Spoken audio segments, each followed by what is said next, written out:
Faites bien attention à cette vidéo. Un homme est avec son amant sur le canapé de leur maison. La mère de l'homme l'avertit alors et dit à l'amant de son fils d'arrêter. Elle dit que la femme de son fils est arrivée et emmène ensuite sa maîtresse dans une autre pièce de la maison. Il ouvre alors la porte et dit qu'il craignait qu'elle ne soit pas encore arrivée.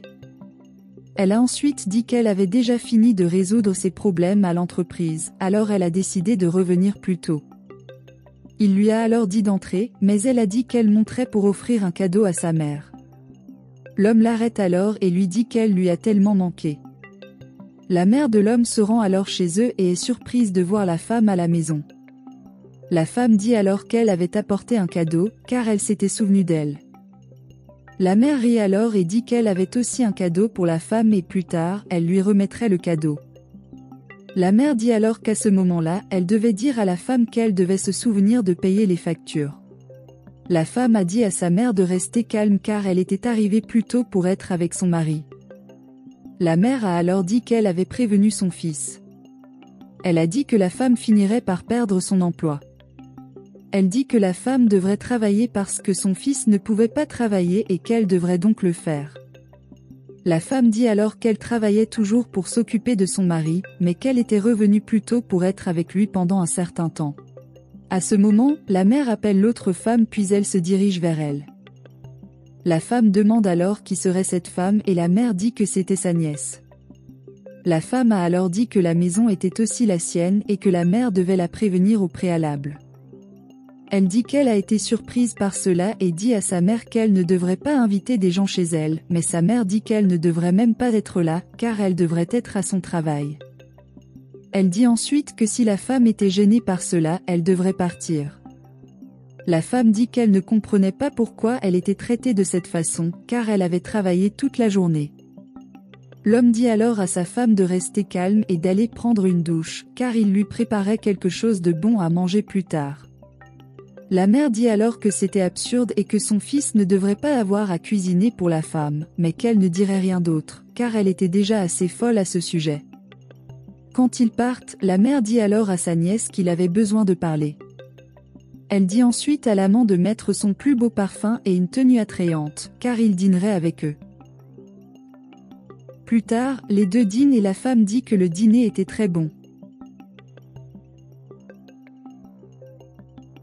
À ce moment, la mère et la nièce se dirigent vers elles et la mère est surprise de voir que son fils ne lui a pas préparé d'assiette. L'homme s'excuse car il ne savait pas que sa mère allait dîner avec eux. La mère dit alors qu'il ne devrait pas faire ça parce que tout était de la faute de la femme. La femme dit alors qu'elle ne devrait pas s'inquiéter car elle obtiendrait quelque chose pour eux. La mère dit alors à sa nièce de s'asseoir à côté de son fils. La femme en est alors surprise et la mère lui dit de s'asseoir à côté d'elle et la nièce à côté de son fils. Elle dit qu'elle voulait que la femme s'assoie à côté d'elle et que la femme devait laisser sa nièce s'asseoir à côté de son fils. La femme pose alors les assiettes sur la table et, furieuse, regarde son mari, mais ne dit rien. Elle s'assied alors à côté de sa mère. Ils commencent alors à manger, mais la mère dit bientôt que la nourriture était très mauvaise. L'homme s'excuse alors et dit qu'il ne savait pas bien cuisiner.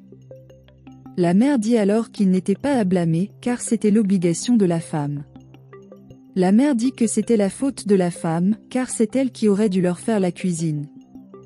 La femme a alors dit que la mère ne faisait que se plaindre et a dit qu'elle venait d'arriver. La mère se moque alors de la femme et prend de la nourriture et la lui jette au visage. La femme dit alors à l'homme qu'elle irait dans sa chambre car elle ne se sentait pas bien.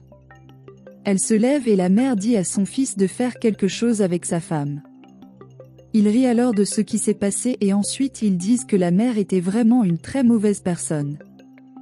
La mère dit alors que la femme se plaignait d'elle toute la journée et ne cuisinait pas correctement pour son mari. La maîtresse dit alors que la nourriture n'était pas mauvaise, mais la mère dit que la femme le méritait. L'homme dit qu'elle était très cruelle. Elle dit alors que tout ce qu'elle a fait était pour le bien de son fils, car la femme qu'il avait épousée ne méritait pas d'être avec lui.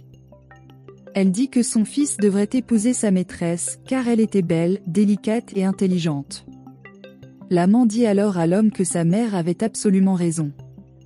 Plus tard, la femme a dit à son mari que sa mère faisait toujours cela et qu'il ne l'avait jamais défendue. Il a ensuite dit que sa mère ne voulait que le meilleur pour lui et que c'était parce que la femme était déjà habituée à cela. La femme a dit qu'elle ne s'habituerait pas à ce que quelqu'un la maltraite comme ça. L'homme dit alors à sa femme d'arrêter le drame, car elle l'a toujours fait et ils ont fini par dormir séparément. Il a dit qu'il ne voulait pas que cela se produise. Elle a ensuite dit que cela se reproduirait car il ne la défendait pas. Quelque temps plus tard, l'homme embrasse son amant sur le canapé de sa maison. Elle dit à l'homme de se séparer de la femme, mais il dit qu'il le ferait bientôt. À ce moment, la femme arrive chez elle et est surprise de les voir ensemble. Elle demande alors une explication à cela. L'homme demande alors à sa femme de se calmer et crie après sa mère. La mère va alors vers eux et leur demande pourquoi ils crient. Elle demande alors ce que la femme faisait là.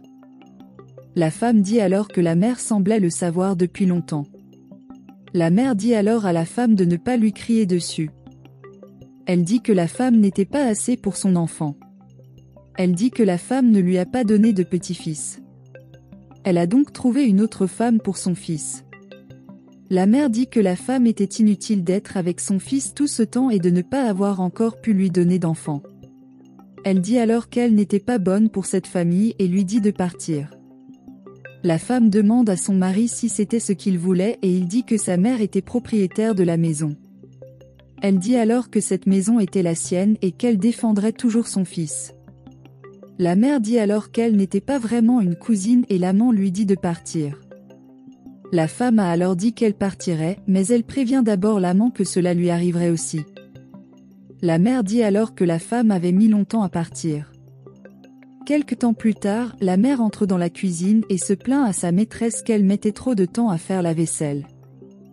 La maîtresse a alors dit qu'elle n'était là que pour aider et qu'elle n'était pas son employée ou celle de son fils.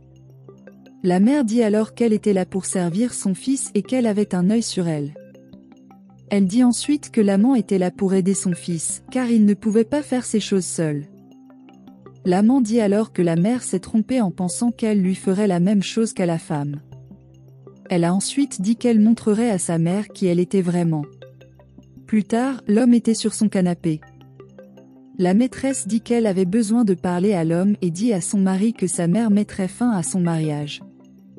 L'homme lui a dit qu'elle avait tort et qu'elle ne pouvait pas parler à sa mère comme ça et que sa mère ne voulait que le meilleur pour lui et qu'il serait très heureux avec elle. À ce moment, la mère apparaît et demande ce qui se passait là-bas. L'amant dit que la mère voulait juste mettre fin à son mariage et faire la même chose qu'elle avait fait avec l'autre mariage de son fils. La mère dit alors que si elle voulait partir, tout comme l'autre était parti, elle pouvait partir. Elle dit alors qu'elle avait été l'amante de son fils et que celui-ci n'avait pas d'avenir. L'homme dit alors à sa mère de le couper et de traiter sa femme avec respect. Il dit que sa mère cherchait toujours un défaut pour rompre son mariage. La mère dit que c'était la faute de l'amant si son fils se retournait contre elle. Elle dit qu'elle n'a pas aimé ça. La maîtresse dit qu'il était juste en train de voir qui était vraiment la mère. L'homme se lève alors furieux et dit que sa mère ferait mieux de s'en aller. Il le disait comme ça, il allait finir seul, car il avait déjà 40 ans et il ne pourrait jamais être avec quelqu'un si sa mère continuait à être contre tous les gens avec qui il était. La mère pleure alors en disant que son fils ne pouvait pas lui parler comme ça. Elle dit qu'elle partirait et que ce n'était pas à son fils de la chercher. Elle dit alors à la maîtresse qu'elle regretterait ce qu'elle faisait et dit à son fils qu'il ne pensait pas directement à ce qu'il faisait. Elle dit que l'amant ferait quelque chose de très mal à son fils et qu'il se souviendrait d'elle puis s'en va. Quand elle se rend compte que l'homme ne la poursuivait pas, elle pleure en disant qu'elle était très triste. L'amant dit alors que l'homme avait fait la bonne chose, mais il a dit qu'il était vraiment désolé pour ce qu'il avait fait à sa mère. La maîtresse dit alors que bientôt il se sentirait mieux. Quelque temps plus tard, l'homme rentre à la maison et voit sa femme le tromper avec un autre homme. Elle dit ensuite que l'homme n'a pas fait tout ce qu'elle voulait et que cet homme a fait tout ce qu'elle voulait. Il a alors dit que sa mère avait raison et elle a essayé de le prévenir mais il l'a renvoyé. La femme dit alors que l'homme n'a pas fait ce qu'elle voulait et qu'elle était avec lui juste par intérêt. Elle dit que, contrairement à lui, son amie l'a rendue très heureuse. L'homme devient alors furieux, dit à sa maîtresse de quitter sa maison. Il lui dit qu'elle devrait partir avant qu'il ne fasse quelque chose de mal.